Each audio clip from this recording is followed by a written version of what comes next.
we're increasingly close to what I've called a country of geniuses in a data center. They'd have you think that AI is humanity's most powerful invention yet. More of the world's intellectual capacity could reside inside of data centers than outside of them.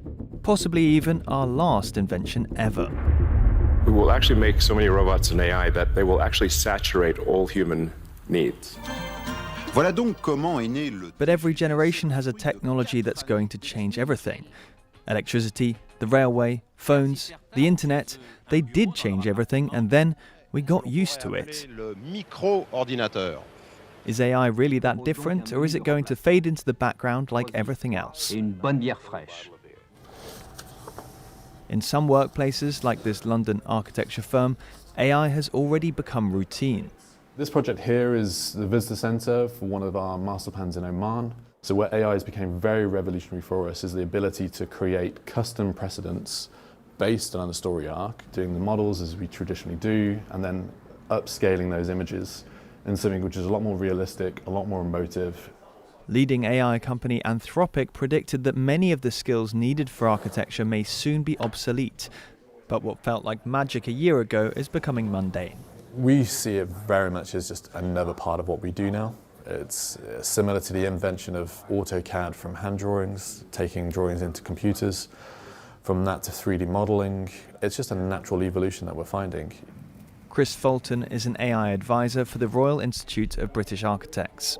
There was some wonderful research done by a company called AECV Bench. They fed floor plans to a large language model sort of with visual reasoning, so it's so-called. And it correctly identified doors in a floor plan 32% of the time, which is a task that a first-year architect in university would learn to be able to do in the first week. For him, there's a big difference between the claims made by AI companies and what it's like to actually work with it. There is no magic to these tools. On a Tuesday, it might give you a really helpful answer. On a Wednesday, it might lead you to make a choice that would get your firm sued for malpractice. At The Economist magazine, Deputy Editor Tom Standage says we've been here before. So this is a copy of The Economist from 1863. The really important technology of this period is the railways, and they're causing this enormous capital investment of the scale. Actually, we haven't seen anything on the scale since. AI is the first thing to come close to it.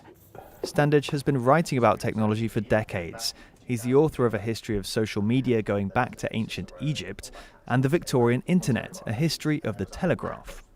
I think if you look at the history of technology, you very often get this pattern. We see that with the electric telegraph in the 19th century, for example. On the one hand, some people think it's going to lead to world peace. On the other hand, a lot of people think it's a scam, it's just a way for people to raise money. Some people thought it was the work of the devil.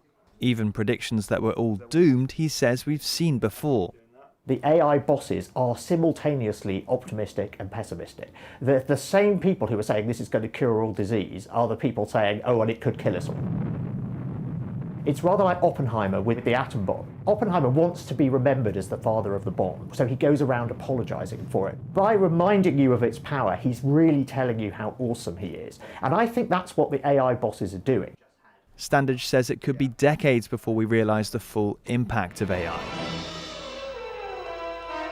It took decades for electricity to ripple through manufacturing, and countries are still working out whether to ban social media for kids decades after the internet was introduced. But there's still one thing about AI that could genuinely be different.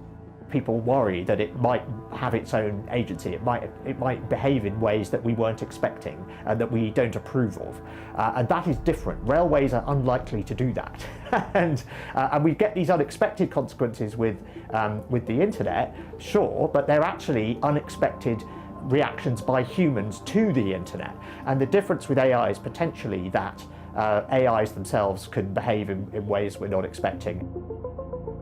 AI may help design the next weapon of mass destruction, or it may fail to design a simple floor plan, but the dust will eventually settle on a version of it that we've chosen to build. That's unless the AI itself starts calling the shots.